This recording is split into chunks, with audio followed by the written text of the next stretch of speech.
قرآن مجید سورہ بقرہ اللہ تبارک و تعالی نے ارشاد فرمایا یا ایھا الذین آمنوا کتب علیکم الصیام، اے ایمان والو تم پر روزے فرض کیے گئے، کما کتب علی الذین من قبلکم، اسی طرح جس طرح تم سے پہلے لوگوں پر فرض کیے گئے تھے، لعلکم تتقون، تاکہ تم پرہیزگار ہو جاؤ، متقی ہو جاؤ، اللہ سے ڈرنے والے بن جاؤ، گناہوں سے بچنے والے بن جاؤ، اپنی زندگی کو رب رسول کے احکامات کی روشنی میں گزارنے والے بن جاؤ۔ روزہ ایک پریکٹس ہے، ایک مجاہدہ ہے، ایک جد و جہد ہے۔ جد و جہد کس چیز کی؟ اللہ کی رضا کے مطابق اپنے آپ کو ڈھالنے کی جد و جہد۔ صوم کا لغوی معنی ہوتا ہے رک جانا،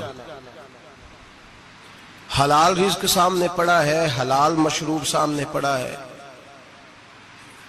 حلال رشتہ بیوی کا موجود ہے، لیکن ان سب چیزوں سے حالت روزہ میں رکنا، اللہ کی رضا کے لیے رکنا، اس کا نام روزہ ہے۔ صوم کا معنی رکنے کے ہیں، پرہیز کرنے کے ہیں، بچنے کے ہیں۔ ہر چیز موجود ہے لیکن اللہ کا حکم نہیں ہے تو لہٰذا کھا نہیں سکتے۔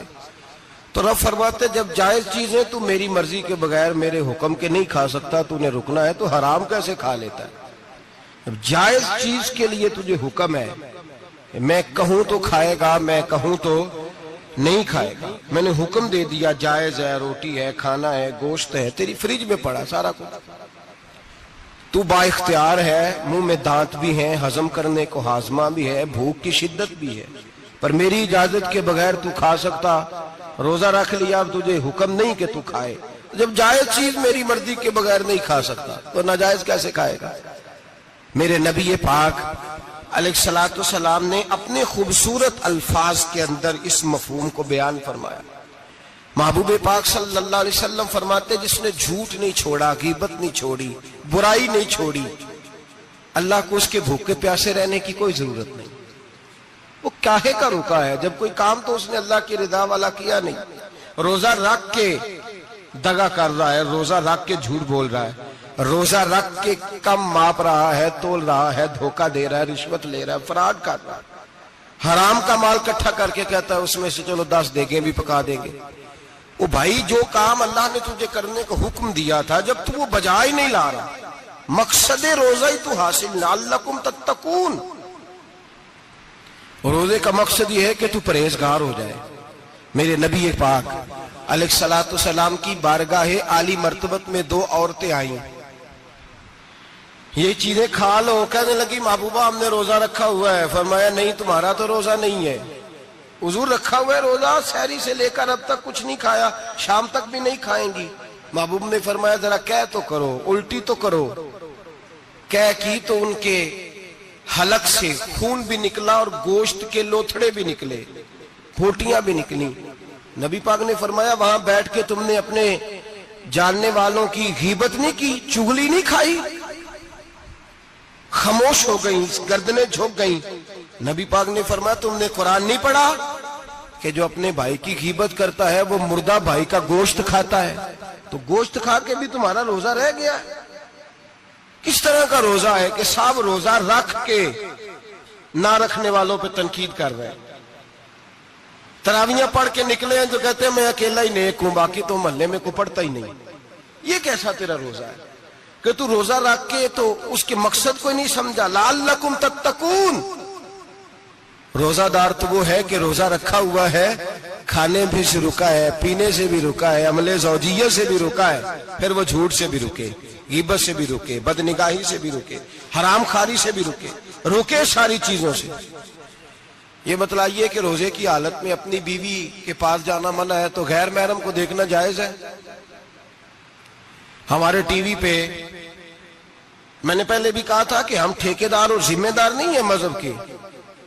یہاں ہمارے آنے سے پہلے بھی کوئی بیٹھا تھا، ہم مریں گے تو یہاں ہم سے بڑے بڑے نیک لوگ بیٹھیں گے، کوئی بندہ ذمہ دار نہیں ہے۔ بڑے بڑے کج کلا، صاحب جبہ و دستار، بڑے بڑے صاحب بصیرت، آئمہ، فقہاء، علماء، زعماء، نقباء، صوفیاء، اولیاء، غوث، کتب، ابدال، اوتاد، کتب الاقطاب، جانے کون کون آئے، علماء آئے، مفسرین آئے، محدثین آئے، گزر گئے. ہم تو خاک نشین لوگ ہیں، تھوڑا کام کرنے والے، تھوڑی صلاحیت رکھنے والے. لیکن بھائی اگر کرتے ہیں تو ایک کام کرتے ہیں، ساتھ دوسرا نہیں کرتے. یہ کس طرح کا دین سکھانے لوگ نکلے کہ شوال سے لے کر شعبان تک گانا سنایا جائے گا، شعبان سے لے کر شوال تک ناچ گانا کیا جائے گا، شوال سے لے کر شعبان تک دھما چوکڑی ہوگی، رمضان آئے گا تو حدیثیں سنائی جائیں گی، رمضان آئے گا تو لوگوں کو قرآن پڑھ کے سنایا جائے گا. یہ مذہب بانج نہیں ہے کہ گویے مذہب سکھائیں گے، ایکٹر مذہب سکھائیں گے.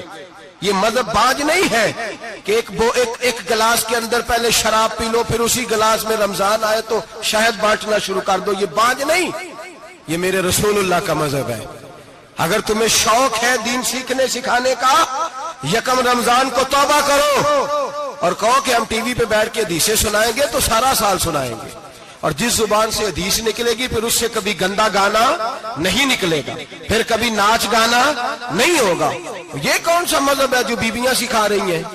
یہ کون سا دین ہے جو عورتیں سکھا رہی ہیں؟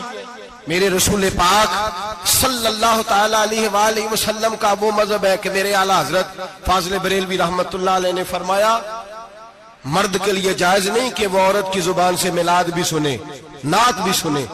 مرد کے لیے جائز نہیں، مرد کو مرد سکھائے گا، عورت سکھائے گی تو عورتوں کو سکھائے گی. بے شک آپ سویرے فتویٰ دیجئے کہ چھوٹی سی مسجد میں بیٹھ کے، چھوٹے سے کونے میں بیٹھ کے چھوٹا سا مولوی، اور وہاں تو اتنے بڑے مفتی ٹی وی پہ بیٹھے ہوئے، وہ غلط ہے تو صحیح ہے کیسے ہو گئے؟ سنو، میرے نبی پاک علیہ الصلوۃ والسلام کے مذہب کا حسن یہ ہے کہ اسلام کہتا ہے ایک نظر بی بی کو دیکھا کسی نے غلطی سے تو معافی ہو جائے گی، دوسری نظر شہوت سے دیکھا تو حرام ہے اس کے لیے. وہ پاکستان کا مولوی ہو یا سعودی عرب کا شاہ ہو، کسی کے لیے عورتوں کے بیچ پھرنا اٹھنا بیٹھنا جائز ہے. میرے نبی پاک صلی اللہ تعالی علیہ وسلم نے فرمایا ہے میں عورتوں سے مصافحہ کرنے نہیں آیا. اور میرے نبی پاک صلی اللہ علیہ وسلم نے فرمایا ہے، حضور فرماتے لیکن نا کتا بالکل ناپاک نہیں ہوتا، کتے کا تھوک ناپاک ہوتا ہے یا کتا گیلا ہو جائے تو ناپاک ہوتا ہے، لیکن خنزیر سارا ناپاک ہوتا ہے، کل ناپاک ہے خنزیر. نبی پاک نے فرمایا خنزیر بھی ہو اور گند میں لتھڑا ہوا بھی ہو، پیشاب میں لتھڑا ہوا ہو، گوبر میں لتھڑا ہوا ہو، پخانے اور فضلے میں لتھڑا ہوا خنزیر ہو، اس کا جسم تیرے ساتھ ٹکرا جائے تو اتنا برا نہیں جتنا غیر محرم عورت کا وجود تیرے ساتھ ٹکرا جائے تو برا ہے. اس حد تک میرے نبی پاک صلی اللہ علیہ وسلم اور گنبد کے معاملے میں فتویٰ دینے والے، یا رسول اللہ کہنے پر کفر کا فتویٰ دینے والے اور بڑی بڑی باتیں کرنے والے خاموش کیوں ہو گئے؟ یا ایھا الذین آمنوا لا تتخذوا اليہود والنصارى اولیاء. رب فرماتا ہے یہودیوں اور عیسائیوں کو دوست نہ بناؤ، یہ تمہارے دوست ہو سکتے، یہ تمہارے سجن ہو سکتے. جب عرش کا مالک کہہ رہا ہے سجن نہیں ہو سکتے تو دوستی کی بات کیسے بڑھا رہا ہے؟ یا رسول اللہ ہمارے سجن کون ہو سکتے ہیں؟ فرمایا تمہارا دوست وہ ہو سکتا ہے جو محمد عربی کا غلامی کرنے والا ہو، جو رسول اللہ کی نوکری کرنا ہو دوست ہوگا. دوسرا دوست ہو سکتا؟ کوئی ایکٹر مذہب نہیں سکھائے گا، کوئی گویہ مذہب نہیں سکھائے گا. حضرت جناب سیدنا جنید بغدادی، بغداد کے پیر سے کسی نے پوچھا تھا آج سے 1100-1200 سال پہلے، وہ تو زمانہ ویسے نیکی اور پرہیزگاری کا تھا، کہا بابا جی مرد اور عورت نیک ہو، بغیر پردے کے، بغیر حجاب کے، بغیر دیوار کے بیٹھ کر ایک دوسرے کو دین سکھا سکتے؟ حضرت صاحب بتائیے، مرد اور عورت نیک ہو تو بغیر پردے اور حجاب کے ایک دوسرے کو دین سکھا سکتے ہیں؟ تو حضرت جنید بغدادی فرمانے لگے سکھانے والا حسن بصری ہو اور سیکھنے والی رابعہ بصری ہو تو پھر بھی بغیر پردے